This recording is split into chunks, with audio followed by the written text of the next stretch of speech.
Ready? And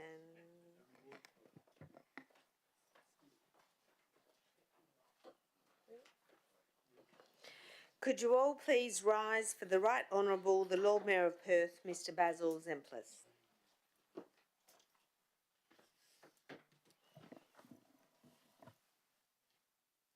Good afternoon, everybody, and welcome to the City of Perth December 2022 Ordinary Council meeting. I'll declare the meeting officially open at exactly 5 p.m. Can I respectfully acknowledge the traditional owners of the land upon which we meet, the Whadjuk Noongar people of Western Australia. I pay my respects to elders past, present and emerging. It is a privilege to be standing on Whadjuk Noongar land. CEO, can I ask you to recite the prayer, please? Almighty God, under whose providence we hold responsibility for this city, grant us wisdom to understand its present needs, foresight to anticipate its future growth, and grace to serve our fellow citizens with integrity and selfless devotion. And to thee be all blessing and glory forever. Amen. Thank you very much, everybody. Please be seated.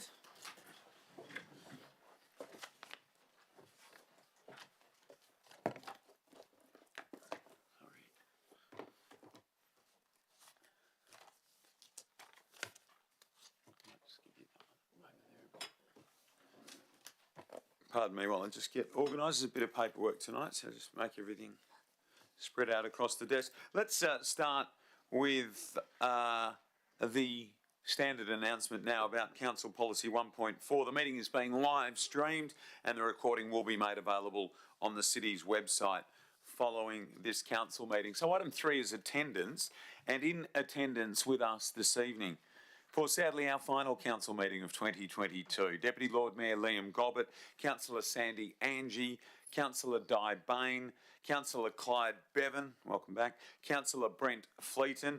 Councillor Rebecca Gordon has advised she will be a little late tonight but will be joining us, Councillor Victor Coe. In addition, I welcome officers, members of the public and any media in attendance tonight. Now, an apology has been received from Councillor Catherine Leeser this evening, who is unwell, and no councillors are currently on an approved leave of absence. So 3.3 is applications for leave of absence, and one has been received by Councillor Bain. Thank you, Councillor Bain, for the period 24 January 2023 to 14 February 2023. You'll be back for Valentine's Day, I'm happy to note. Do any other elected members have an application for a leave of absence?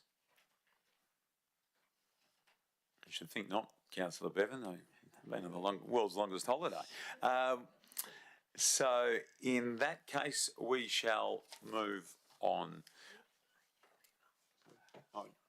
Oh, yes, we do. We need a mover. Thank you, Councillor Fleeton. A second, Councillor Bevan. Anyone object? All those in favour? That's carried unanimously. Thank you, Mika. We move to item 4, which is announcements by Lord Mayor. I know we've got a full program tonight. I'll go rapidly. But firstly, can I just extend my congratulations to our CEO, Michelle Reynolds, who many of you will know late last week was recognised as the Leader of the Year in Local Government at the Institute of Public Administration Australia WA 2022 Achievement Awards. It was my great pleasure to be at the Perth Convention and Exhibition Centre within the City of Perth when the awards were presented, along with the executive leadership team who are present here tonight to see Michelle accept the award. So our sincere congratulations. As many of you will know, Michelle has led the charge here and guided our city on its evolution to excellence. And I'd like to congratulate you thoroughly, Michelle, on this very well-deserved recognition. Thank you, and our congratulations once again.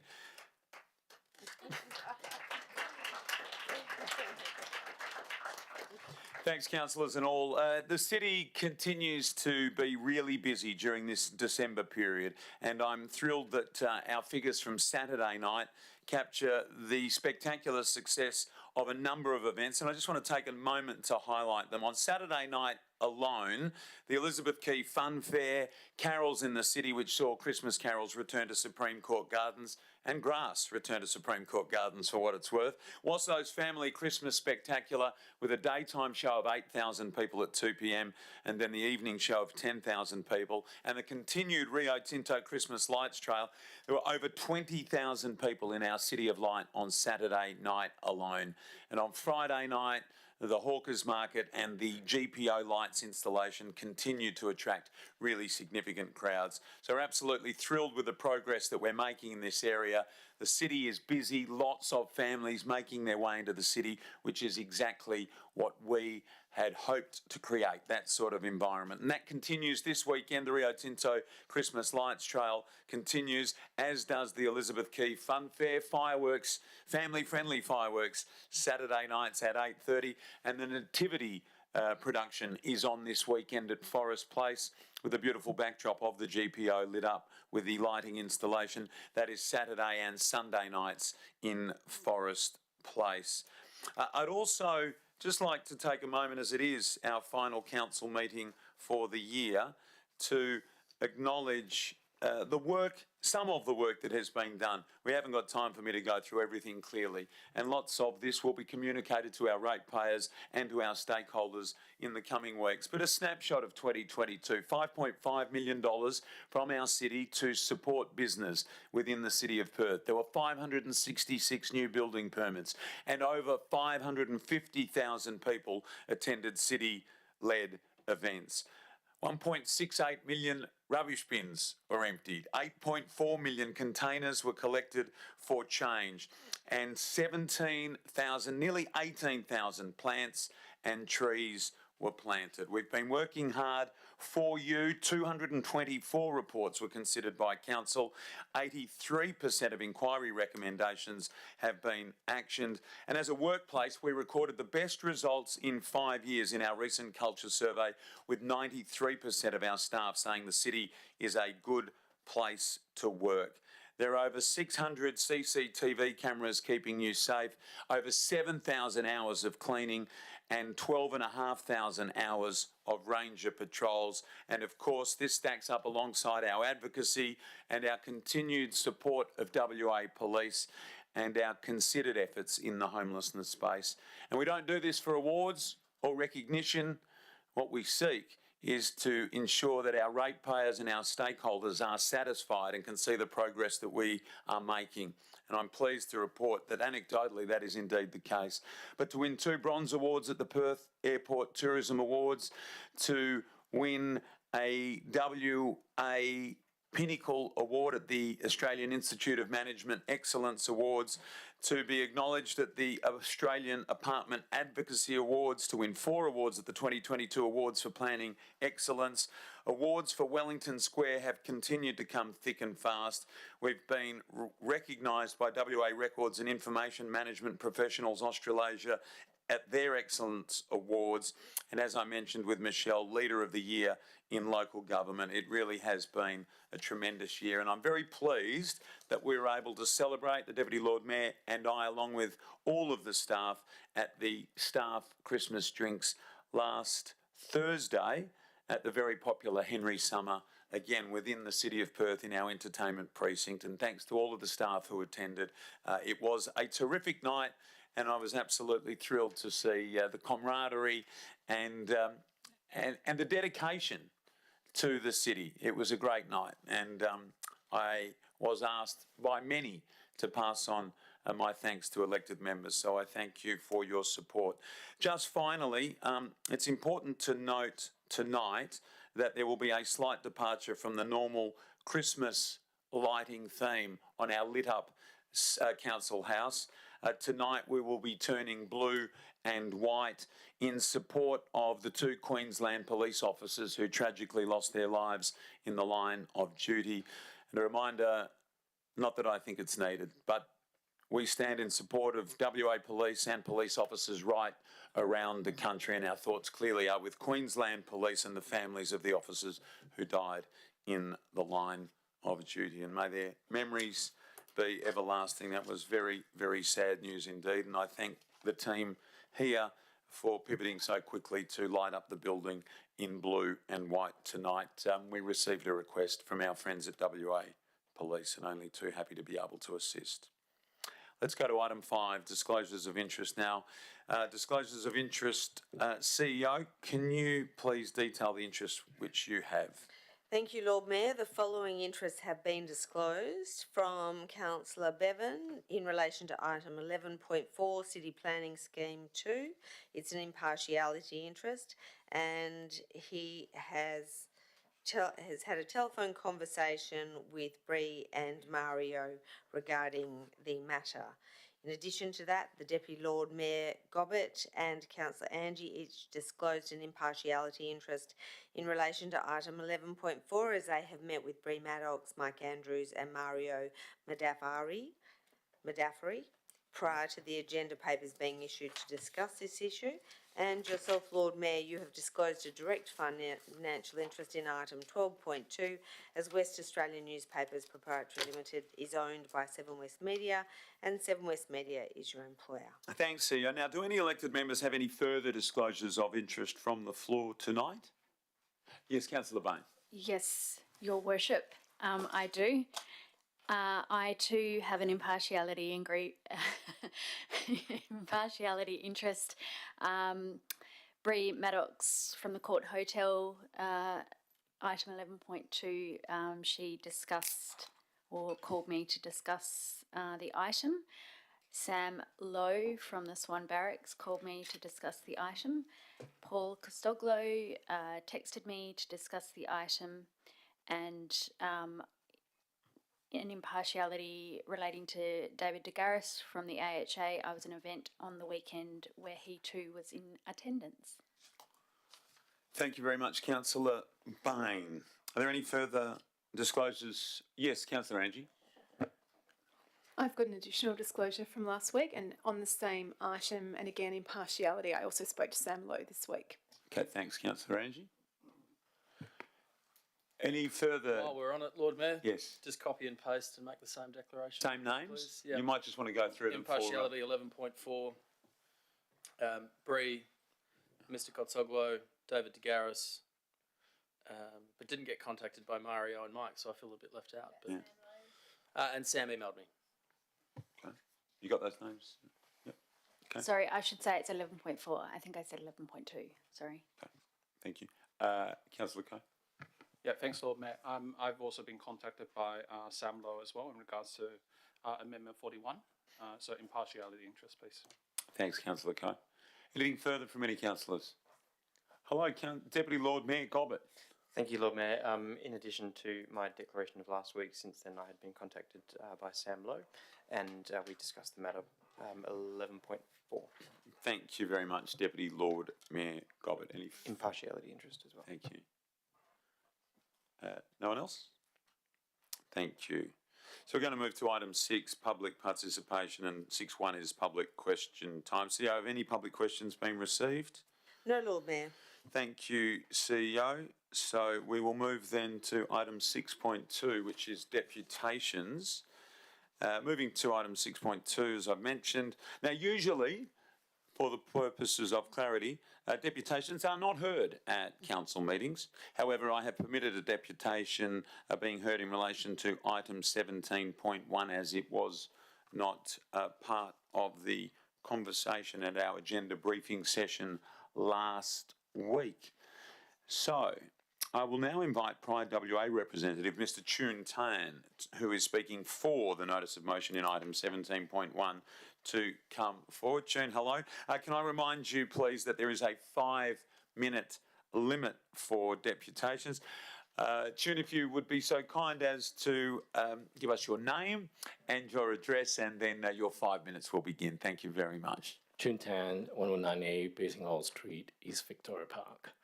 Good evening, councillors. Please allow me to start with a quick thank you for your support of Pride Fest 2022. I think we can all agree that there's been an overwhelming success, a festival which has resulted, based on soon-to-be-released findings, in a 98% positive sentiment from attendees, a 20-point jump in Net Promoter Score to 63, a massive score by any standards, and for the City of Perth, a whopping 81% recall as a partner of Pride Fest, the highest of any partner this year.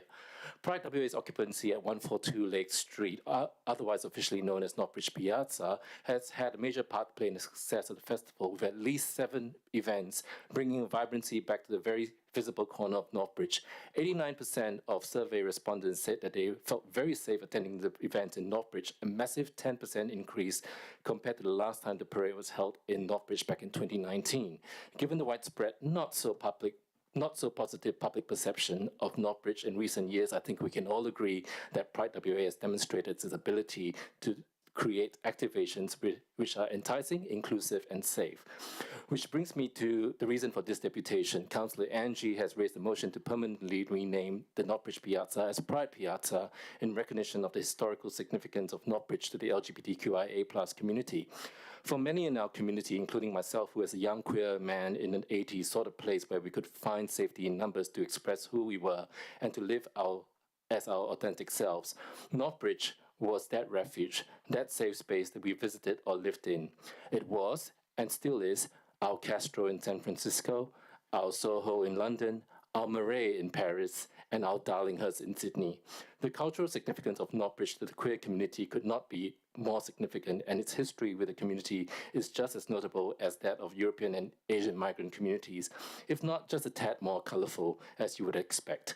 The heritage of European and Asian communities has already been recognized in the names of several streets and landmarks in Northbridge, such as Zampeler Street and Washing Lane. We believe it's time Northbridge Piazza permanently becomes Pride Piazza. We appreciate the city's award of the tenancy to Pride WA at the Piazza, and we acknowledge the Lord Mayor's dedication of the space to our community, but Pride Piazza needs to be more than a token renaming or marketing opportunity each November in conjunction with Pride Fest. By asking the government through Landgate to officially record 142 Lake Street as Pride Piazza, the city will be demonstrating its willingness to recognize the importance of the queer community and its history in Northbridge that exists regardless of the tenancy by Pride WA. It also says that the City of Perth recognizes the opportunity in registering a landmark which pays tribute to the LGBTQIA+ community and its values that it upholds, such as life, healing, sunlight, nature, harmony, and spirit, as demonstrated by the colors in the rainbow flag. A landmark which puts Northbridge and Perth firmly on the global LGBTQIA+ map, attracting visitors to the Pride Piazza, much like the pilgrimages queer people tend to make to Harvey Milk Square in San Francisco, Oxford Street in Sydney, or the new Victorian Pride Centre in Melbourne. Most importantly, the Pride Piazza is also the City of Perth saying to the LGBTQIA+ community in no uncertain terms, this is your safe space, not just for 1 month of the year, but all year round. It is not just a safe space which exists within the confines of a nightclub to the exclusion of those who are underage or those who prefer not to frequent such establishments. Rest assured, Pride WA is fully supportive of events by other communities being held at the Pride Piazza, as it aligns with our aspirations to be truly inclusive. We would happily share this space because our pride is your pride. We understand that by passing this motion, the city will need to conduct community consultations, and we welcome feedback from within and outside the LGBTQIA+ community. We are confident that Pride Piazza will add to the rich tapestry of life in Northbridge and help make Northbridge great again. When we tendered for the tenancy earlier this year, we mooted the idea of the Piazza being renamed Pride Piazza, an idea which received enthusiastic support at our panel interviews and since then vocally supported by the Lord Mayor in many of his public statements. Alas, it was rather disappointing to receive correspondence from the city's administration. The city does not support a permanent change in name and instead support the use of the term Pride Piazza in a less formal way. 4 minutes, Chair. Interestingly, if you do a search for Pride Piazza on Google Maps, it will take you to the result page for Northbridge Piazza. The acknowledgement of this alias demonstrates how society is already viewing this space. It's time for the city to catch up and follow through to ensure official records and other mapping providers formally recognize Pride Piazza. It would also minimize the potential confusion from users on other mapping platforms. We respectfully ask Council to vote in favour of Councillor Angie's motion and kickstart not just the official renaming of Pride Piazza, but a wonderful opportunity to make history in Perth and send a message to our queer community and the world about how genuinely progressive and inclusive the city of Perth is. Thank you. Thank you very much, Chun. Greatly appreciated. Chun, you might like to stay there in case any of our councillors have any questions. Thank you for being bang on the 5-minute mark. Do any councillors have any questions? I do, Lord Mayor, if that's okay. Jean, thank you very much for coming in today. Where did this idea come from to rename Northbridge Piazza, and how long has it been discussed? It first came about when we were applying for the tenancy of Northbridge Piazza, and feeling that it needs to be more than just a tenancy. It needs to be a landmark for the LGBT community, not just here in Perth, but globally to visit. So was that earlier this year? Yep, beginning of this year. Okay, thank you. Thanks, Councillor Bain. Any further questions from any councillors? June, thank you for being here tonight. Congratulations for your great work with Pride Fest in particular. It was wonderful to see Northbridge and the city alive on that weekend. We thank you very much. Thank you, it's our pleasure. Thank you. Cheers. Okay, everybody, we're going to move then to item number 7. That is the confirmation of minutes. And I'm going to ask somebody to move a motion to confirm the minutes of the ordinary council meeting held 22 November 2022 as a true and correct record. Councillor Fleeton, given no other councillors any opportunity, the hand was up halfway through. Do we have a seconder? Thank you, Councillor Coe. Any members oppose this motion? So the motion being unopposed, I will now declare it carried unanimously. There are no questions by members which due notice has been given. Item 9 is correspondence, and we don't have any tonight. And 10 is petitions, and no petitions have been received. So we move now to reports. And before we move on to the reports, the following items have been identified to be moved en bloc. 11.2 is Via Torre Lane one-way conversion. 11.3 is local planning strategy final adoption.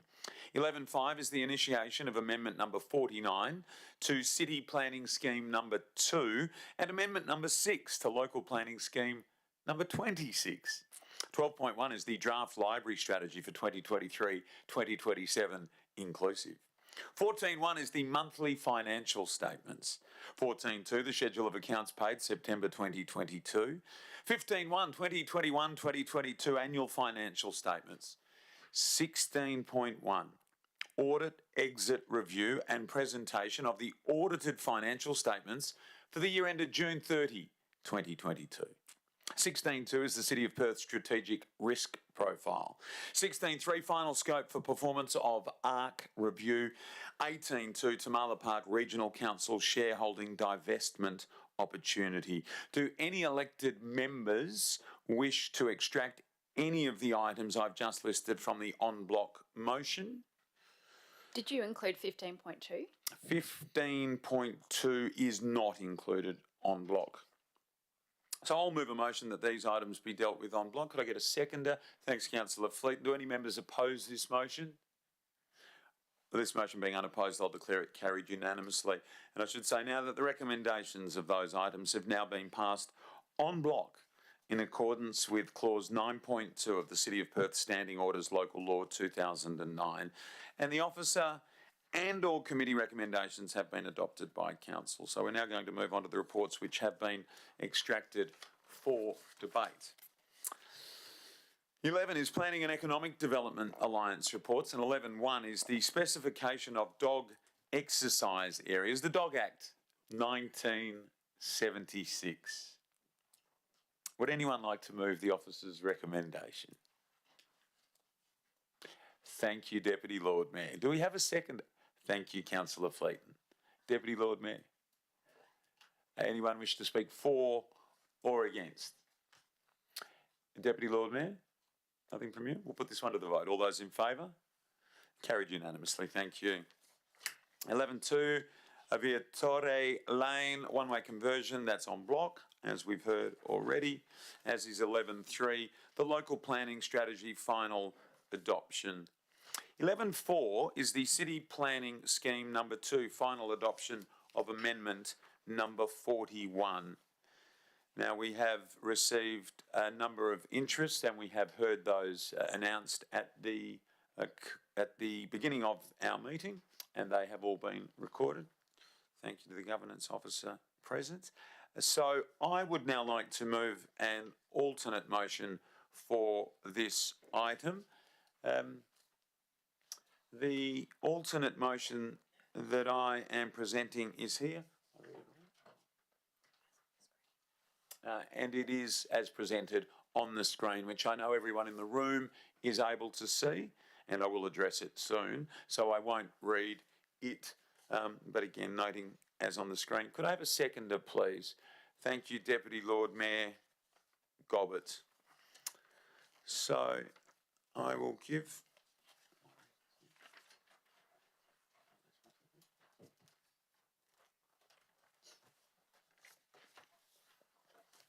Just one moment, thanks. Thank you. So, the reasons for the alternate motion as presented on the screen. It's clear that this is a very complex matter. It's multifaceted, as one of those who gave a deputation stated last week. And I'm very pleased that we were able to receive so many deputations in this chamber last week. And I'm equally pleased that we all had the opportunity to ask questions directly of those who presented deputations in the chamber, and also our General Manager of Planning and Economic Development, and or submit questions to be answered by the administration. The complexity, though, should not scare us off, nor should the prospect of arriving at a decision which will not please everyone. That is the very nature of many of the decisions that we have to make in this chamber. But it's also the job that we were elected to do, to listen, to consider, to decide. And I'm satisfied that we've all had the opportunity to inform ourselves and allow stakeholders to make their respective cases. I've also reached the view that delaying a decision does not in any way guarantee we will be more or better informed in a few months, or for that matter, another year or two. I'm also certain we will not please everyone with the decision we make tonight. But I'm also resolute our stakeholders are looking to us for a decision to be made. And to that end, with a very real prospect that if we don't make a decision, state government may well step in and make one for us. And that decision could be less acceptable to many of our stakeholders and result in regulations which allow less noise to be emitted at entertainment venues than we are proposing. Strong leadership is required by Council to get this done and get it done tonight. And so to that end, I have moved this alternate motion, which differs from the original motion in the following ways. One, amends the maximum noise levels for existing entertainment venues to the core area in the core area to 95 dB. We heard consistently last week 90 dB is too low for the venues. We heard a willingness to compromise at 95 dB. We also know that initially 95 dB was on the table. And importantly, Bradley Woods, CEO of the Australian Hotels Association, who represents many of the venues, said in a letter addressed to the Lord Mayor and circulated to councillors dated November 25, 2022, and I quote, "The agreed position of industry is that 95 dB is a reasonable working compromise," end quote. 2.1 of my alternate motion directly addresses this and satisfies it. 95 dB is a workable compromise. 2, alter the boundary of the core area to include the eastern portion of the Court Hotel, lot 502 James Street, Northbridge, into the core area, so that the one entertainment venue is not split between the core and the frame areas. And the Court Hotel is a heritage venue. We heard that last week in our entertainment district. It makes no sense that there should be one requirement for one part of this venue and another requirement for another part. It's logical to include the existing venue entirely in the core area and therefore allow them to operate at 95 dB consistently through the venue. I'm not supportive of a grandfathering approach for existing venues because this will allow some venues to operate at levels significantly higher than 95 dB. And this will have a detrimental impact on future residential development in and around this area and the complementary vibrancy and activation it would bring. If we include a grandfathering arrangement, we run the very real prospect of state government overriding our position. We already know state government have been very clear in their positioning statement that we deal with this on a precinct basis, not a venue-by-venue basis. Again, compromise is important here. Push too far one way, the danger is it becomes a decision taken out of our hands or is overridden. 3, include the property known as the Perth Mess Hall, Swan Barracks, located at 2 Francis Street between Museum Street and Beaufort Street, Northbridge, into the core area. This is an existing venue within our entertainment precinct. The definition as it applies is interpreted differently, but I am of the view the common sense conclusion is this is an entertainment venue within our entertainment precinct. And on that basis, I believe it should not be excluded from the core and should be able to operate at 95 dB in line with other existing venues within the core. And 4, include build to rent within the definition of the special residential land use. This would serve to encourage this type of development and ultimately what we all want, more people living in this area, because it will lower noise attenuation requirements for this style of development and assist, making it more feasible and therefore encouraging more of it in the Northbridge precinct. So in conclusion from me, this alternate motion seeks to support and protect existing venues which are a significant part of the fabric of our city and in particular our entertainment precinct in Northbridge. It addresses many of the concerns we heard from stakeholders last week and is presented in a spirit of compromise to be able to create an environment where existing and new entertainment venues can operate alongside new and existing residential developments to advance one of our stated aims: more people in our city more of the time. I want to thank all of the stakeholders, some of who I see, both sides, are present tonight. And I want to thank them for their spirit of fair-mindedness which they have brought to this process. It is appreciated. It's impossible to be all things to all people, but the willingness of our stakeholders to engage, discuss and be flexible in the interests of finding a shared way forward has been most gratifying. I thank our community for that attitude and commend my fellow councillors to support this alternate motion. Let it not be said that this City of Perth Council is afraid of making the tough decisions. Councillor Gobbett, Deputy Lord Mayor. I'll reserve my right. Thank you, Lord Mayor. Thank you. Is there anyone who wishes? Councillor Angie. Thank you, Lord Mayor. I'd like to propose some amendments to your alternate motion, if that's okay. So I provided previous notice of that, so they should be on screen. So the 2 amendments are, the first one is for point 2 as read out by the Lord Mayor, an additional statement to be added, and that is to reinstate the original purpose of Amendment 41 as articulated in clause 28.2 of the original version provided to us, being, inverted commas, to establish a Northbridge Special Entertainment Precinct in recognition of its significance as the state's premier entertainment area by supporting entertainment venues and associated high external amplified music noise levels and thereby facilitating an active nighttime economy. So that's on screen. And then the second amendment to the Lord Mayor. So will we deal with these separately? Was that your consideration? I discussed it with governance previously. I can. I guess I thought I'd speak to them both first. And I think separately, or I think it might be worthwhile to deal with them separately. Okay. So that is there a seconder, please? Thank you, Councillor Coe. Councillor Angie. Thank you. So the reason for that first amendment is that I think it's important that the original purpose is enshrined in Amendment 41, and because this was the basis on which it went out to consultation. So simply that the purpose of this amendment, Amendment 41, was to support the existing entertainment venues, and I think that should be articulated in the amendment.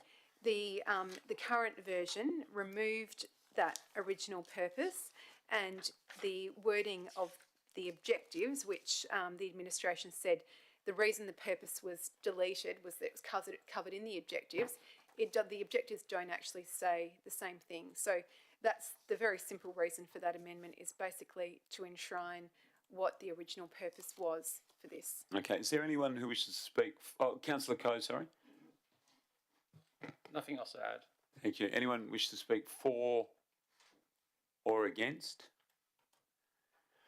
Well, I will just take this opportunity to speak against. I understand the spirit that Councillor Angie has brought this forward. I just don't see that this further amendment is required. I think it's obvious that a core area and a frame area is being put in place because Northbridge is our entertainment precinct. We've all discussed it in those terms. I don't think that's going to be of surprise to anybody.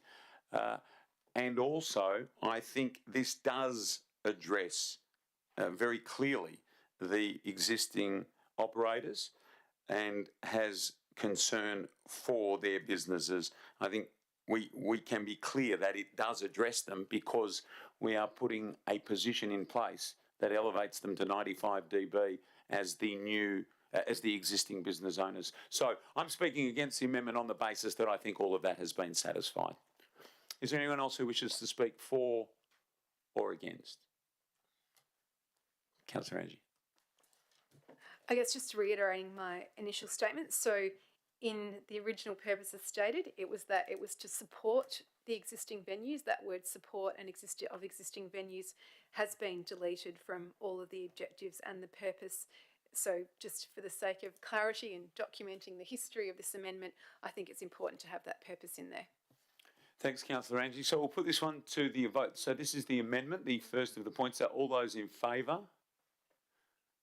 So that's Councillor Coe, Councillor Angie and Councillor Bevan. Those against? It's the Deputy Lord Mayor, the Lord Mayor, Councillor Bain and Councillor Fleeton. So that amendment is defeated 4-3. Councillor Angie? Thank you, Lord Mayor. The second amendment is just building on the amendments which you proposed, and that's in relation to outdoor venues.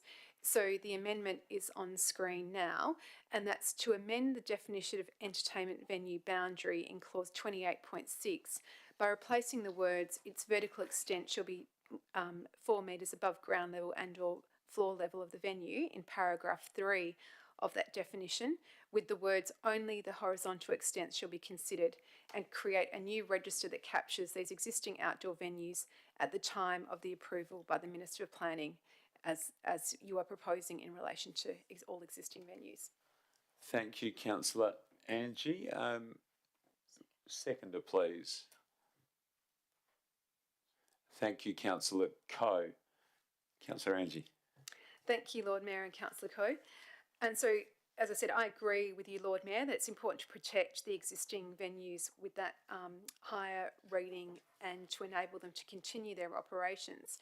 Same with outdoor venues. A common sense should apply. You know, it seems to me it's obvious that, you know, without a roof, the readings on an outdoor venue are going to be different to an enclosed venue.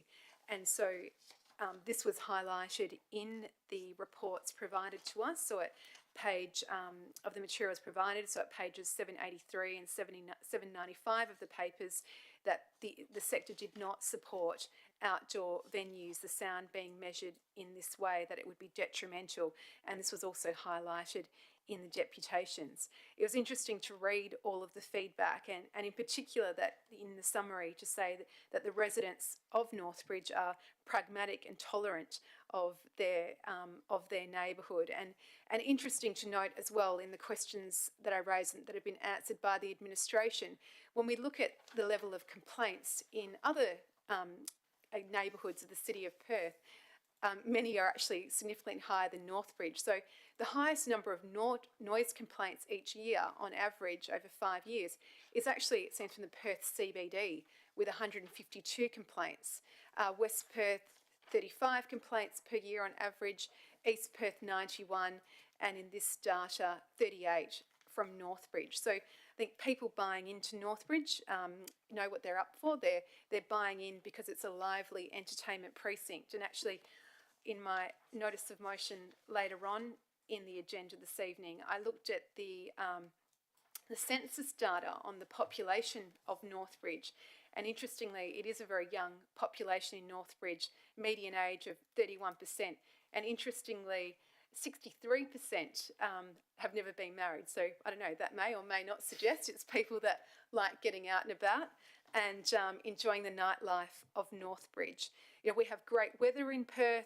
We probably don't have enough great outdoor venues already. I remember in the 90s when I kind of went out during uni, going to the Steve's Beer Garden or the Cottesloe Hotel and, you know, the many other beer gardens across the city that people enjoy. So I just think the beer garden and the Sunday session and the like, it's a cultural institution here in Perth, and that our existing outdoor venues should be protected.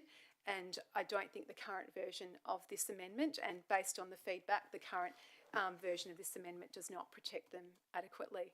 It would be sad to see outdoor venues needing to be covered over with a roof when we have such great weather in Perth to enjoy the outdoors. Thanks, Councillor Angie. Councillor Coe, is there anyone who wishes to speak for or against? Can I ask a question? Certainly. Just some commentary from the staff, if possible, on what this actually means. CEO? Through the Lord Mayor, if we could invite the General Manager, Planning and Economic Development to respond, please. Thank you. Through you, Lord Mayor. Unfortunately, not able to give a fulsome response. This is the first time that I've seen the amendment, so I've not taken the time to respond to it appropriately. But two things do come to mind in reviewing it. The one is it states create a new register that captures the existing outdoor venues at the time of approval. It's not clear what we're wanting to capture them doing, whether we're trying to capture them operating at their existing noise level, which is essentially grandfathering, or whether we're wanting to capture them at 95 and include them on a register. That's not clear.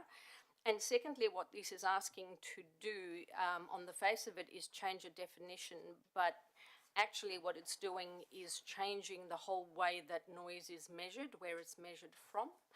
And that underpins a lot of the technical information that informs this amendment. And if we're going to be changing that without testing that acoustically and understanding the impacts that would have, I would have a concern about that.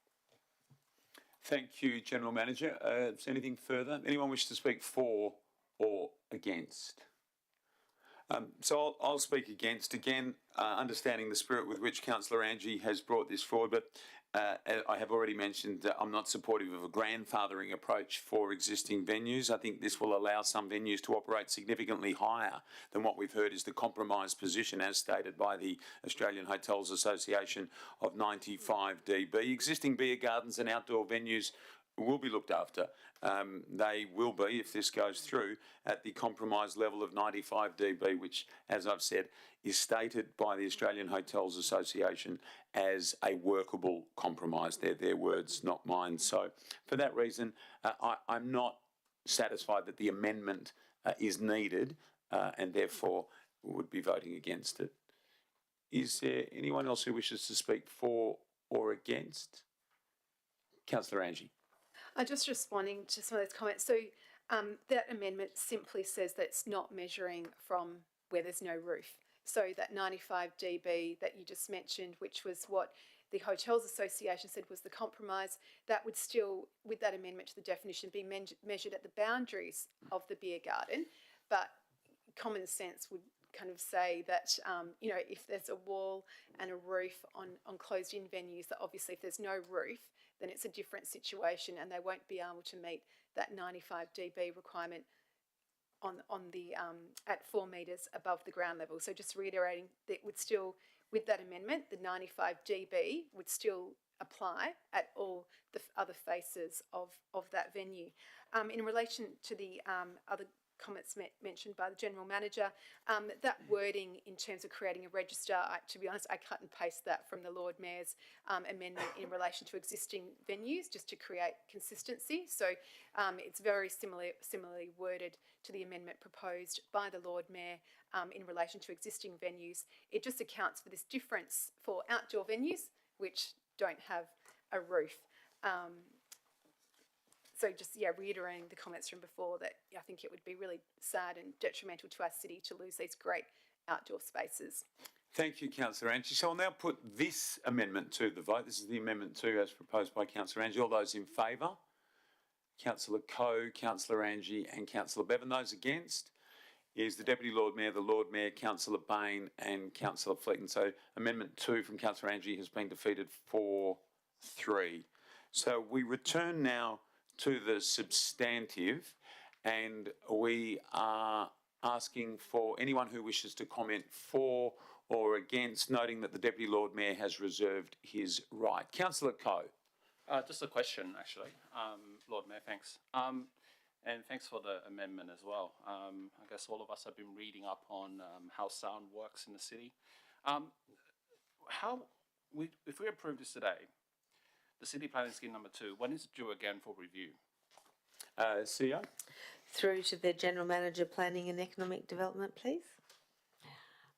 Through you, Lord Mayor, depending on the timing of approval of the amendment by the Minister for Planning, if the Minister for Planning approves the amendment before Local Planning Scheme 3, which is our next planning scheme, gets approved, it'll just get absorbed into the new planning scheme. If for some reason it is delayed, which I doubt, beyond the gazettal of Local Planning Scheme 3, then it would amend Local Planning Scheme 3. So in response to the question, it'll get absorbed in the new planning scheme. The scheme won't be reviewed again in the short term. Thank you, GM. Councillor Coe? Just a follow-up. The medical community took almost 90 years to figure out smoking cigarettes was bad for you. Okay. We now know that being exposed to a background sound level about 65 decibels, so that's like me talking to you, has an increase in stress levels, blood pressure, cardiovascular disease in general. Okay. So it might take us another 90 years to figure out what is a safe level of background noise. So, Councillor Coe, just for clarity, are you speaking for or against, or asking a question? You're entitled to speak. I'm asking a question, essentially. So basically, if more health recommendations come out, we basically find out that having more exposure to noise in the background causes more health problems in people living in the city. Can we bring this back up and re-amend it? Thanks, Councillor Coe. CEO, through you to the General Manager. Yep. Thank you. Through you, Lord Mayor, it is open to Council to amend our planning scheme or to seek to amend our planning scheme at any point in time. So if there was a desire to reconsider this in the next few years and relook it, Council could do that. It's important to note, though, that the planning scheme is not the only statutory mechanism that's tied up in this issue. The amendments to the noise regulations are, I would say, the predominant legislation that's actually going to guide the noise level, the planning scheme, not so much. So, and those are amended by the state. So we have limited control over those, but we could initiate a planning scheme amendment at any time, noting that that would probably need to align with the noise regs. Thanks, General Manager. Is there anyone who wishes to speak for or against?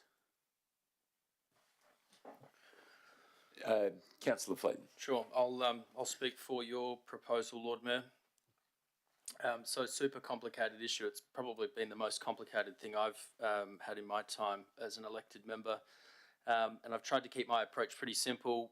What's the best outcome for existing ratepayers who are running businesses and employing people in the city, but also acknowledging those existing Northbridge ratepayers who aren't in that sector? How can we incorporate this build-to-rent model in a way that can be easily used? There's no point talking about these things if industry can't use it for an outcome, and I think the Lord Mayor's alternate is a good compromise. I've listened to all the deputations, read everything, and I just noted this morning when I was reading an answer to Councillor Coe's contribution, the EPA advised the city that they don't need a formal assessment for this. So while 65 dB might be bad for your health, the EPA seems to think that what's on the table is okay, so I'll listen to them. I can't entertain the officer's recommendation because everyone has told me it's bad for hospitality and entertainment, it's bad for ratepayers, and it's just taking a big gamble with the future of the city. I don't understand why we would drastically change the nature of Northbridge in the hope of a decade or two there'll be enough new residential development to paper over that damage. I think we can do both now in terms of catering for that growth, capitalising on the ECU investment and protecting entertainment venues. And I just want to finish with an article that I read in the West Australian from 2018 where this issue was discussed, and the Minister for Planning, Rita Saffioti, said it's making this more of a transparent process. So if you buy into the area, you're aware that you're buying into an area with noise, We don't want venues shutting down because they can't operate. These are the types of places you want to be operating because you want people to go out and enjoy themselves and that vibrancy. We have to manage it better like they do around the world. We don't want a dead city, we want it to be vibrant and active, and I see the Lord Mayor's proposal as doing exactly that. Thanks, Councillor Fleeton. Was there anyone who wished to speak against? Deputy Lord Mayor, Councillor Bevan. I'd just like to agree with Councillor Fleeton there. He's summed it up very, very well. We have to make a decision whether we want Northbridge to be an entertainment precinct or not. Listening to our representatives from Northbridge, they're telling us that under the lesser rating, that their venues are unviable and they will not be able to continue on.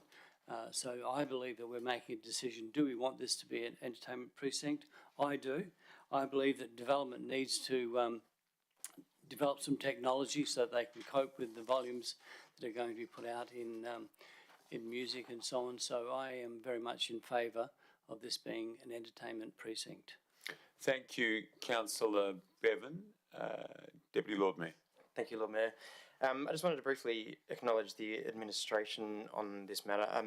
The first of its kind to be dealt with in our state, and it has been a challenge, I'm sure, from the administration's perspective for many years to balance the ability of Northbridge Precinct to operate under the current noise regs.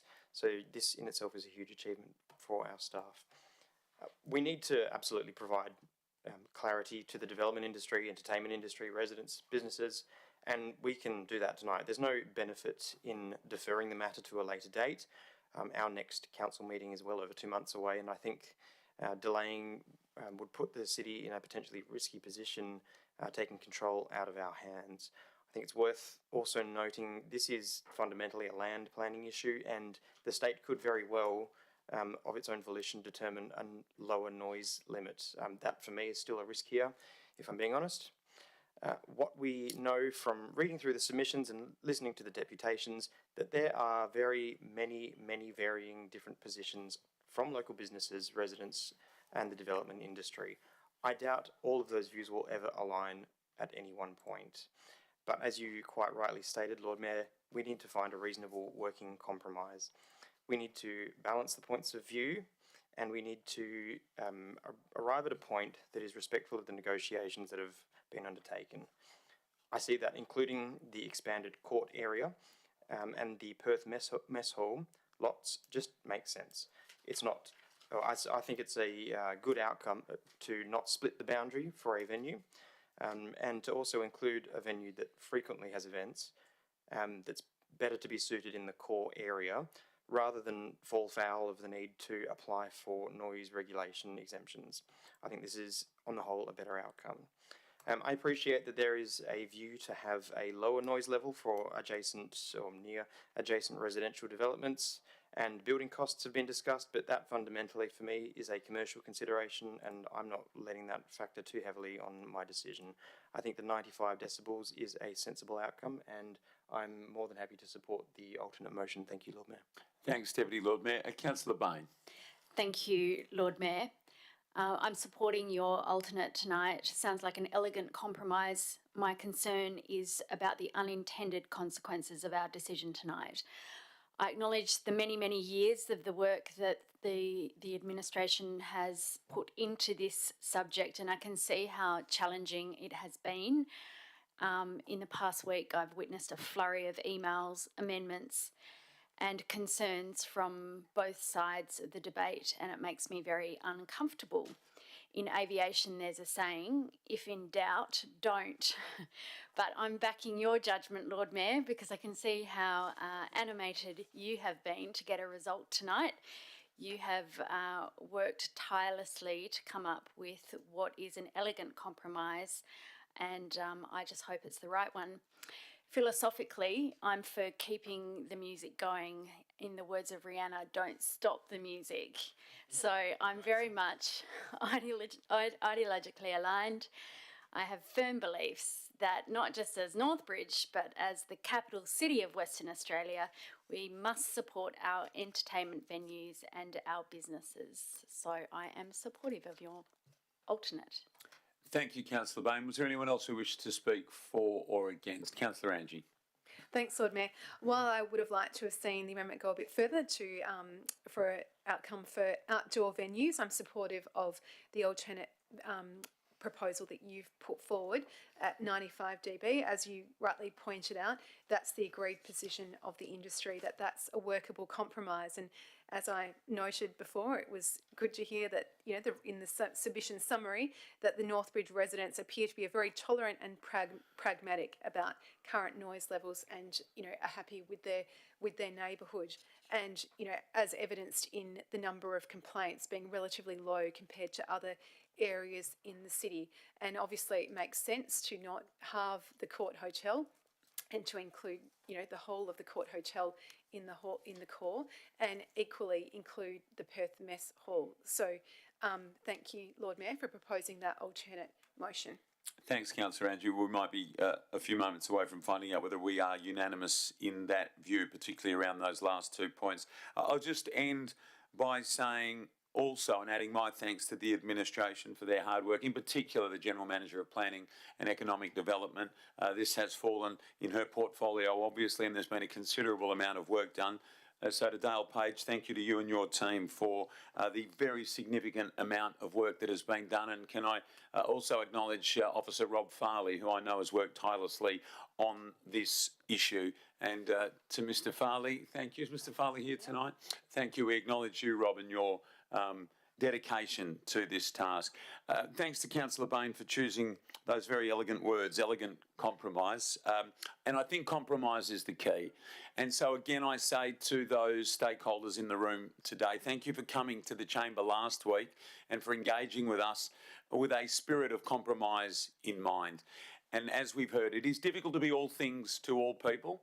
And we are hearing around the table this strong desire for Northbridge to remain our preeminent entertainment district. But we know also that for our city to continue to grow, and indeed the city of Perth to continue to grow, alternate uses side by side is something that we should at least attempt to be able to achieve.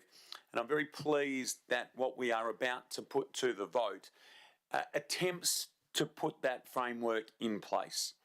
Developers will have an opportunity, but the entertainment precinct also will be able to continue to thrive under what we are putting forward. So with that, I would now like to put it to the vote. All those in favour of the alternate motion. They are Councillor Angie, Councillor Coe, Councillor Angie, Deputy Lord Mayor, Councillor Bain, Councillor Bevan, Councillor Fleet. So it's carried unanimously. Thank you, everybody. 11.5, the initiation of amendment number. I might just say again to those who might be going to leave us at this point, thank you. And thank you for the courtesy which you've showed elected members in your engagement. Not everybody in the room, but many who will be listening. And thanks for your genuine engagement with us. As Councillor Fleeton said, a tricky and perhaps the most complex issue that we have considered thus far. But we appreciate you taking us on the journey with you and giving us every opportunity to consider all sides in a fair way. So again, thank you for those of you who might be about to leave. 11.5 is the initiation of amendment number 49 to City Planning Scheme number 2 and amendment number 6 to Local Planning Scheme number 26. This is on block. 12 is Community Development Alliance reports. And 12.1 is the Draft Library Strategy 2023-2027. This is also on block. I will note for the record that Councillor Gordon has now joined us in the chamber.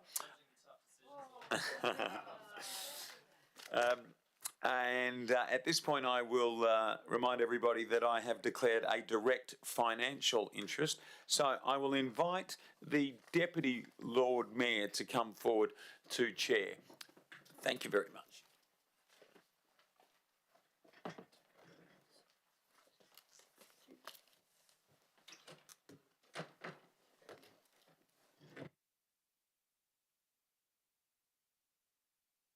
So I'll go first. Anyone to move the officer's recommendation?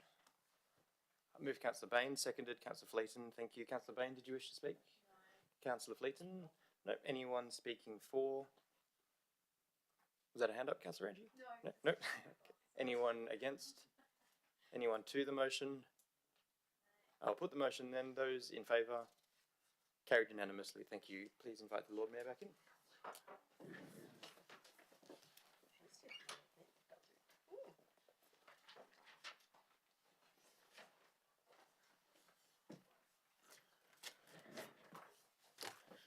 Thank you. Thanks, Deputy Lord Mayor. So we move to, pardon me, item 13, and 13 is Commercial Services Alliance and Infrastructure and Operation Alliance reports, but we don't have any tonight. So 14 is Corporate Services Alliance reports. 14.1, the monthly financial statements for the month of October 2022, and this is on block. 14.2 is the Schedule of Accounts paid, October 2022, also on block. And 15 is the Chief Executive Officer reports. First of them is 15.1, 2021-22 annual financial statements. Again, this is on block. So we move now to 15.2, the adopting of the annual report and setting the date for the 2021-2022 Electors General Meeting, always one of the highlights on the calendar. So, would anybody like to move the officer's recommendation? Thank you, Deputy Lord Mayor. And a seconder we're looking for. Councillor Gordon, welcome. You may have been involved prior, but welcome again from me. All those who would like the opportunity to speak. Deputy Lord Mayor. Councillor Gordon. Anyone else for or against? All those in favour? And that's carried unanimously. Thanks, everybody. 16 is the Audit and Risk Committee reports. 16.1 is the audit, exit, interview and presentation of the audited financial statements for the year ended 30 June 2022. This is on block. 16.2, City of Perth Strategic Risk Profile, also on block. And 16.3, final scope for performance of ARC review on block. 17, motions of which notice has been given. And motions have been received. 17.1 from Councillor Sandy Angie for Pride Piazza. Councillor Angie has submitted a notice of motion regarding Pride Piazza. Councillor Angie, can I ask you please to move your motion, and we'll ask you to reserve your reasons until the motion is open for debate. Thanks, Lord Mayor. The proposed motion is that Council requests the CEO to initiate the process of permanently renaming Northbridge Piazza to Pride Piazza, subject to meeting regulatory and other requirements. Thank you, Councillor Angie. Do we have a seconder?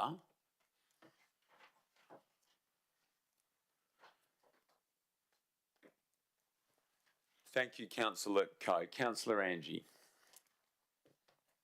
Thank you, Lord Mayor.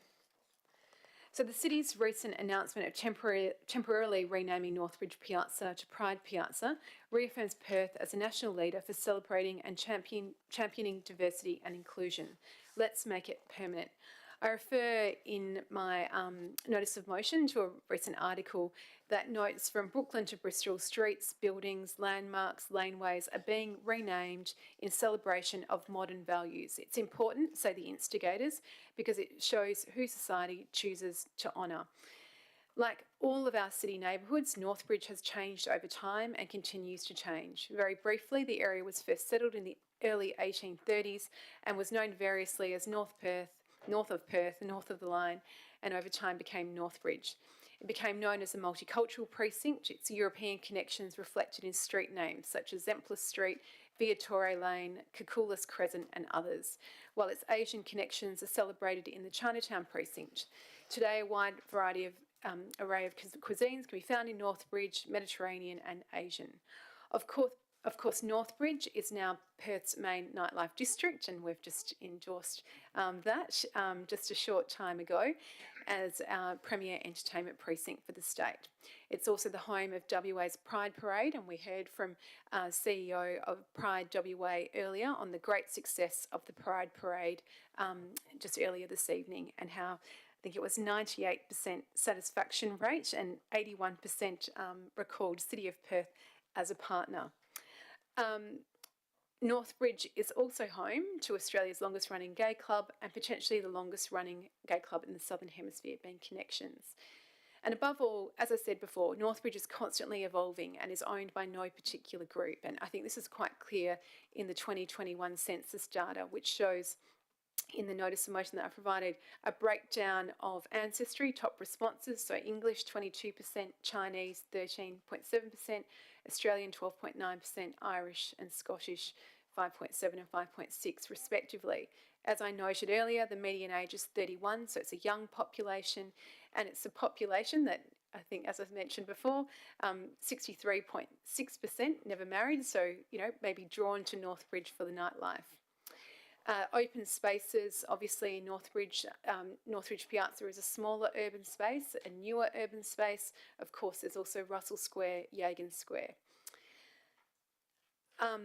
I noted in my notice of motion that the paper that I put up, celebrations of same-sex marriage in Northbridge Piazza and the crowds that celebrated there that day. And, so that it's just a marker that, the history of Northbridge is constantly changing and evolving. Again, going back to the Pride Parade, it was great to see the Pride Parade back in Northbridge for the first time in nearly 3 years, with its lights, colour, music and sensational costumes, taking in the streets of Northbridge and finishing with a family-friendly celebration. It was great to be in Northbridge, to be a part of this very successful event and enjoy the very happy vibe. What was also really impressive was the 100 organisations that took part in the Pride Parade this year, testament to its importance for the community. So there was Pride WA First Nations contingents, Dykes on Bikes, Wunjinning Aboriginal Corporation, Living Proud, Gay Ukrainian Refugees, Gay Dads, Prime Timers, West Australian Council of Social Service. I won't read them all. There's 100 of them in the papers, and you see the diversity of the community groups, major corporates, state government entities. It was just quite incredible to see the support for the event. On August 16, the City of Perth announced Pride Piazza, the temporary renaming, with a media statement where you, Lord Mayor, said that you welcomed WA's LGBTQIA+ community to their new headquarters, the Pride Piazza. The city's Pride Piazza, you said, reaffirms Perth as a national leader for celebrating and championing diversity and inclusion, and that you said you can't think of a better, more vibrant neighbourhood for Pride WA to call home. So, in conclusion, the city's temporary renaming of Northbridge Piazza to Pride Piazza, I believe, was a great idea and reaffirms Perth as a national leader for celebrating and championing diversity and inclusion. I just want to note a few things from the administration's report. Firstly, the administration notes at paragraph 3 of their discussion that a renaming should not be contemplated based on use or uses of the premises adjacent to Piazza. This idea is much bigger than just the temporary lease that maybe 2 years, it may be more, of Pride WA in the Piazza. It's based on the history of Northbridge as a whole and the idea of its changing communities and uses over time, and acknowledging a significant community and contributor to the heart and soul of Northbridge now. In paragraph 4 of the admin's report, they note that the city fully supports references to the Piazza's Pride Piazza. I note, however, in recent marketing of the soccer, the Piazza was still referred to as Northbridge Piazza. So I think this temporary renaming is problematic, and there's inconsistencies. At paragraph 6 of the administration's report, they note the strong cultural linkages with Aboriginal and multicultural communities, and that's clear, and I noted that in my deputation. My family is actually from Europe as well, and I'm a firstborn in Australia in my family, and I've spent much time at the Reese store and Torres and many of those other European foods and other places around Northbridge. But what this notice of motion is starting a process. Obviously there'll be consultation, and obviously there's all of the processes to go through, and I acknowledge that in the notice of motion. That wraps up me for now, but I hope that my fellow councillors will support this motion. Thank you very much, Councillor Angie. Is there anybody who wishes to speak for? Oh, sorry, Councillor Coe was the seconder, yes. Councillor Coe? Just a question. I Yes. think you answered it already, Councillor Angie. It will go to consultation. They'll speak to the neighbours within Northbridge, and before we actually rename it. And we're definitely happy on Pride Piazza. Yeah, okay, cool. So, in the absence of the CEO, General Manager of Community Development, or no, General Manager of Planning and Economic Development, does it come to you? Yes, Lord Mayor, but I've got nothing further to add to the answer that Councillor Coe provided. So there would be a period of public consultation. Okay, thank you. Is there anyone who wishes to speak for, against? Against, please, Lord Mayor. Yes, Councillor Fleeton. And of all the things we should be spending time on debating in this chamber, I mean really and truly, and if we're trying to hint to ratepayers that we may have lost sight of what really matters, this is an awesome way of going about it. This is completely and utterly unnecessary, and it's also counter to the theme of being inclusive. All of the attributes and developments that we've made as a city over the past 2 and a bit years together, and the wonderful results from the investment that ratepayers made into the Pride Parade is testament to that, because guess what? It happened when it wasn't called the Pride Piazza. And I also don't like the connotation that I've felt through this debate that if we don't do this, we're somehow unsupportive of the Pride community. It's almost as if we don't rename the City of Perth to the City of Pride, the entire city is also being divisive. We've done a lot of work over the last few years to ensure that we have been supportive. We're giving that Piazza building on a peppercorn lease, meaning ratepayers are missing out on an outcome. We've identified that as a community asset, so we're putting that away for a long time where we won't be able to maximise it as an asset. The LGBTIQ plus plan, which was a well-considered and well-consulted plan with many people, this is not one of the items in about 40 of the recommendations. So I just think with Northbridge being a community of many stories and many meanings to many people, the most inclusive thing you can do is keep it as Northbridge. Thank you, Councillor Fleeton. Is there anyone else who wishes to speak for the motion? Is there anyone else who wishes to speak against? I'll take this opportunity to speak against. So firstly, I acknowledge Tune being here as the co-chair of Pride WA and thank him, and we've had the opportunity to discuss this, and indeed I have been encouraging of the use of the phrase Pride Piazza around all of the events of Pride WA, Pride Fest, and as an appropriate nickname for the space. But there has been a temporary aspect to that name being used. And I think Councillor Angie, probably in her reasons for, summed it up when she said that Northbridge is owned by no particular group. And what I love about the name Northbridge and what it means to me, whose family moved into Northbridge in the early 1920s, along with other Italian and Greek families and Yugoslav families, is that it has represented an area, a spirit, a location within Perth that many people from many different areas have been able to identify with. I think one of the things I've probably learnt over this journey myself over the last couple of years is that we want our city, and indeed our city is a city for everyone. And I think Northbridge is the appropriate name on that basis, because it is a name for every member of that community and of that local community, including our rainbow community, who we value very, very much. And just to remind people in this chamber, some of the things that have been achieved over the last couple of years, most recently, doubling our funding for Pride to over $200,000. It is our most significant sponsorship. We now fly the rainbow flag at the front of Council House. Before this council came into this chamber, that did not happen. We have found a permanent home or headquarters for Pride adjacent to or on the Northbridge Piazza.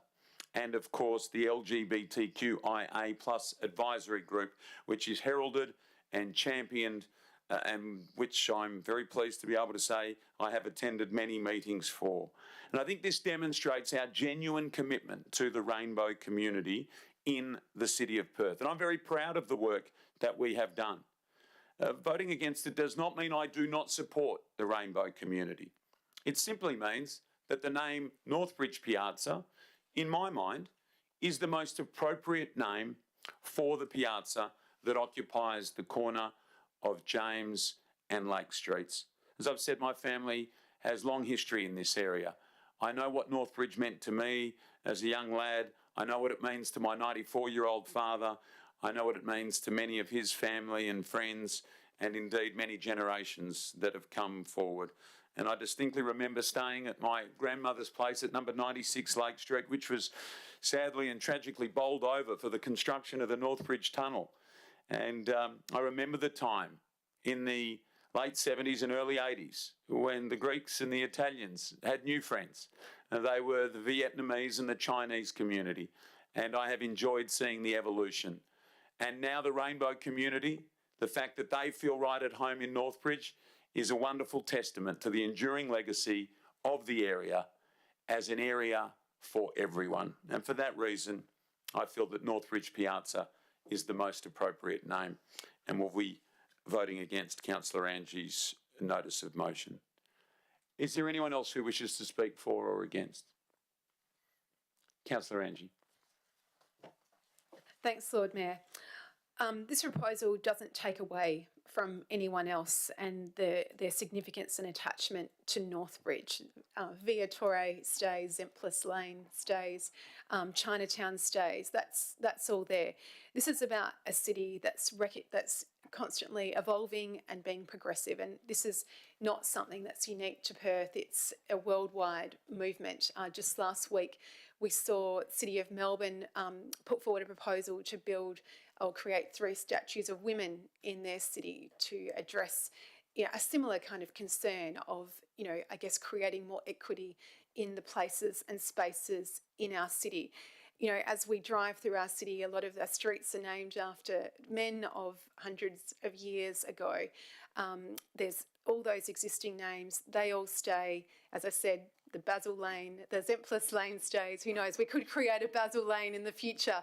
As in Melbourne, they created an ACDC lane. But this is about recognising an evolving city, and as to use Councillor Bain's words elegantly summed up by Tune, when he said it sends a message about being progressive and inclusive and creates a new landmark, a place that's not a nightclub, but a place that anyone can go to feel a part of the community. And he spoke about the significance of Northbridge to the queer community, and that it was a place that was a refuge, a safe space of cultural significance. And for these reasons, I ask that the council endorses this notice of motion. Of course, it will go to consultation. This is not the end of the line, but let's start this conversation and be a progressive council. Thank you, Councillor Angie. So we'll now put this to the vote. All those in favour? That is Councillor Coe, Councillor Angie and the Deputy Lord Mayor. And those against? It's the Lord Mayor, Councillor Bain, Councillor Bevan, Councillor Gordon and Councillor Fleeton. So the motion is defeated 5-3. Thanks, everybody. We move now to item 18, matters for which the meeting may be closed. And we'll move behind closed doors to consider items 18.1 in accordance with sections 5.232C and 5.232E of the Local Government Act 1995. And at this point, the live stream will be paused. So I'm going to move a motion to close the meeting to the public and a second to thank you, Councillor Fleeton. So could I ask now the public gallery vacate the chamber? I thank you for your attendance tonight. The live stream will now be paused. Thanks, everybody.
No one out there, Peter? Everyone's gone, thank you.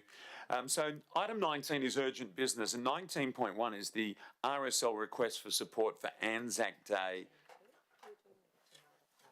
Have we missed one there? That's on block. Thanks, CEO. So 19.1, as I was saying, is the RSL's request for support for Anzac Day 2023. Now, in accordance with clause 4.14 of the City's standing orders, I have consented for this item to be presented as urgent business. Would anyone like to move the officer's recommendation while nominating an option in point 1 and specifying a value in point 2?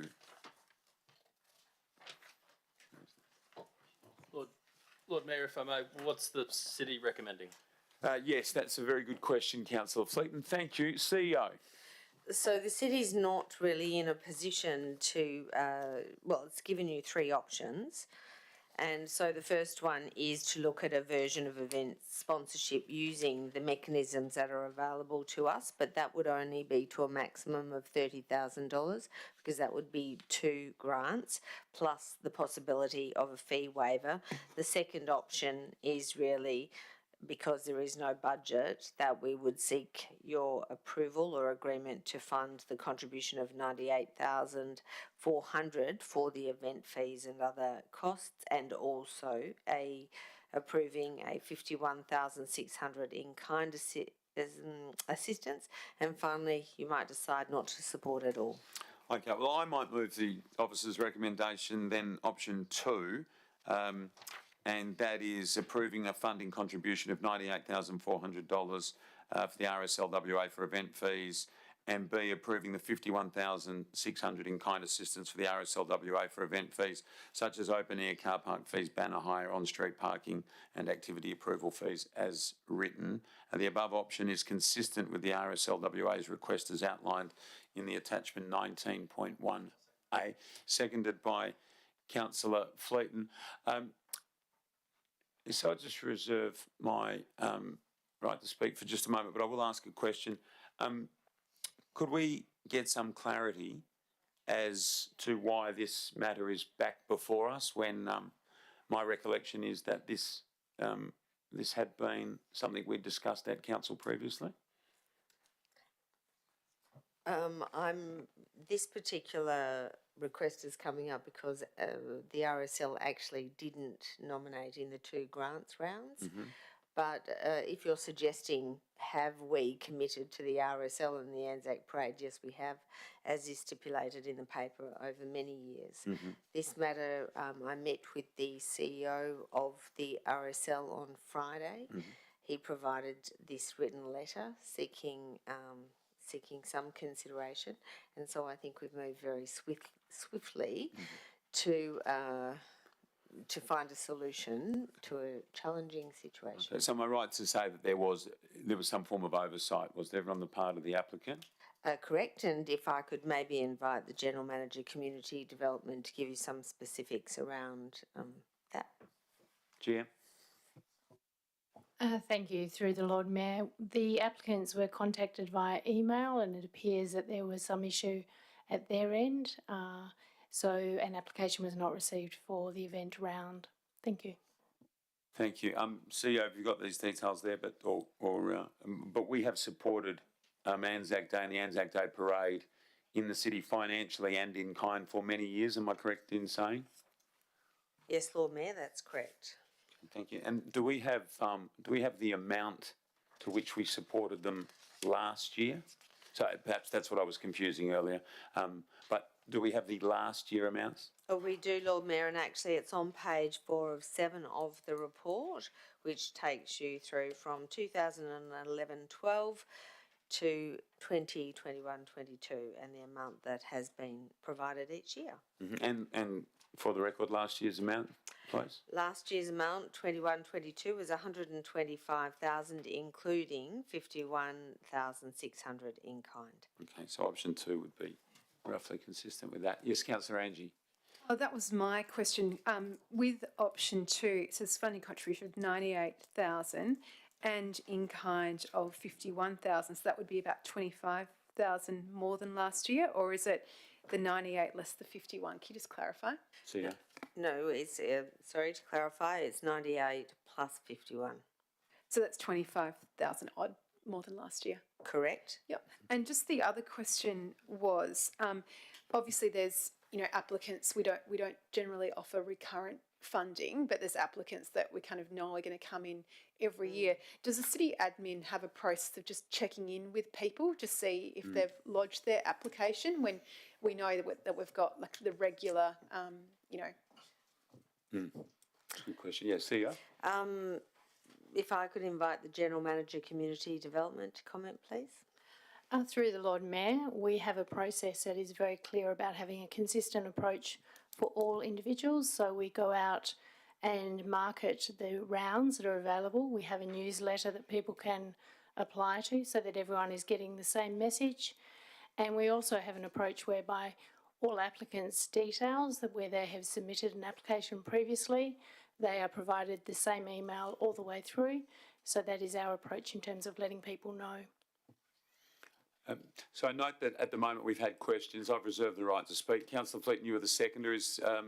Just one question before I Sure, speak. yes. Remind me again, which RSL or Anzac Day, sorry, was cancelled? Was there 2 in a row? I can't recall. At least one. And then the second one was cancelled quite late, wasn't it?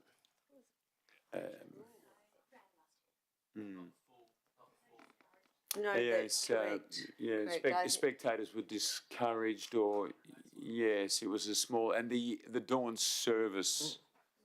Dawn service was cancelled. So the year before it was cancelled, as I recall, 2021 was cancelled, but then last year there were So restrictions. this year there was a dawn service, and this year there was a parade, but scaled back. That's right. No Restrictions. attendance. There were less numbers encouraged for the parade, and certainly a restriction on numbers at the dawn service at Kings Park. Correct. Just one follow up on that. In the money allocated on page 4, I guess some of that wasn't expended because it didn't happen. I'd have to ask the General Manager Community Development if she has that information available. Otherwise, we might need to take it on notice. Thank you. Through the Lord Mayor, I'm able to say that the event components of in-kind were things like the event application fee, road reserve hire, Langley Park hire, on-street car parking bays, CPP car parks, waste event bins, health public building fees, power and banner hire. So they all did occur to an extent. So the combined total that we have in the item is 49,639. So I wouldn't anticipate that any of those weren't acquitted. I'll speak. I think we should support this to its full extent. And I guess the rush now is, and I asked via email, it takes a lot to put this on. And I think this organisation might be pretty burnt as to how it's been treated over the past few years. And I think it'd be great for the city to do this in a very big way and be seen to be supporting this organisation as they're doing it, giving them the surety now. Away you go. Let's bring everyone in for a really important day. Thanks, Councillor Fleet. Is there anyone else who wishes to speak for or against? Councillor Bone? May I ask a question? I have a recollection that last time we had this discussion about supporting the RSL, there was some question marks around the conditions of the money that we were giving to them. So I just wondered, will the conditions of this funding, given it's not in a typical sponsorship round, be negotiated, or is there a standard template that we give people? See ya. Thank you. So we will develop an agreement with them, and there will be some acquittal expectations as well. Okay, thank you very much. So I'm very much for it as well. Thank you. Yes, Councillor Gordon. I'll be really annoying. I'm not supportive of it. My recollection for some of the prior points is that we previously gave them funding as a donation and we couldn't get some of it back. But notwithstanding that, I just think it's really poor governance to be given an agenda item 2.5 hours before a meeting when we've got a 1,500-page agenda. And it's a high-risk area. The City of Perth has come under criticism for grants and sponsorship before, and we're proposing to give $140,000 on the back of a half-page letter, which obviously I'm supportive of the organisation, but I just think why do we bother? It just makes a mockery of our normal processes. Why do we bother going through applications, having an assessment panel? So I'd like to move that we defer it so that they can have time to submit the proper documentation and we can consider it at the next ordinary council meeting. Yeah, so a couple of things I'll just say. There was an option 3, obviously, and that was to decline support.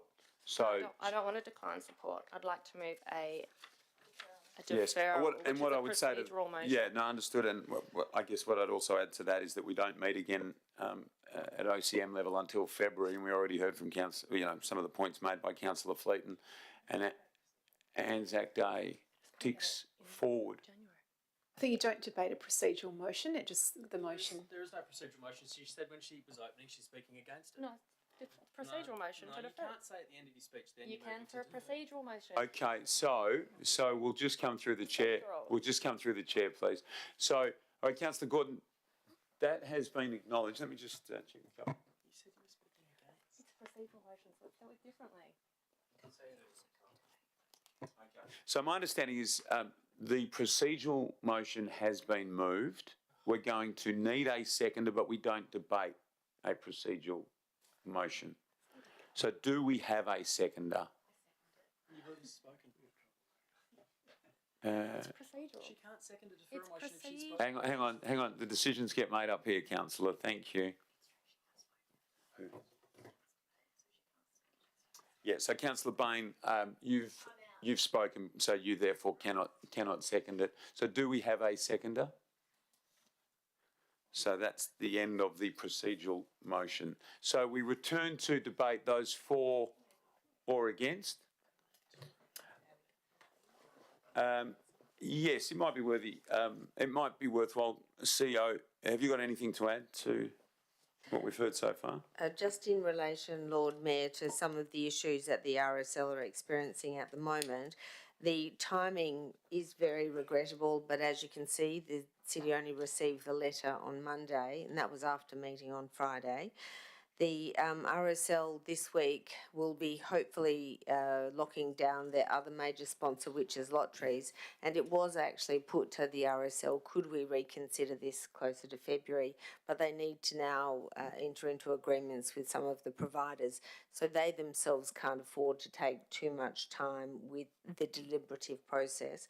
And finally, even if we were to go into a sponsorship and grants arrangement, there is no money in that particular grant bucket anymore. So there's no money for this particular event to be held. Okay, Councillor Angie. I would just like to speak for the motion, although I note the fact that, obviously it's not ideal in terms of governance to be provided with a one-page letter for an application.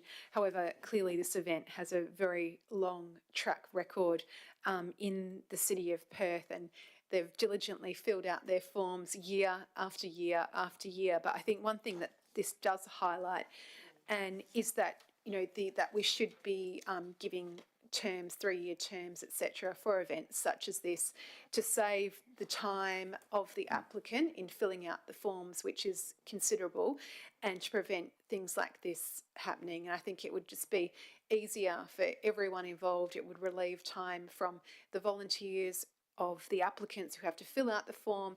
It would save staff time, and it would just give so much more certainty to these events if we could give funding for a period of 3 years, etc. So I'm supportive on this occasion, given that it is exceptional circumstances of their extremely long history of delivering a very important event in the city.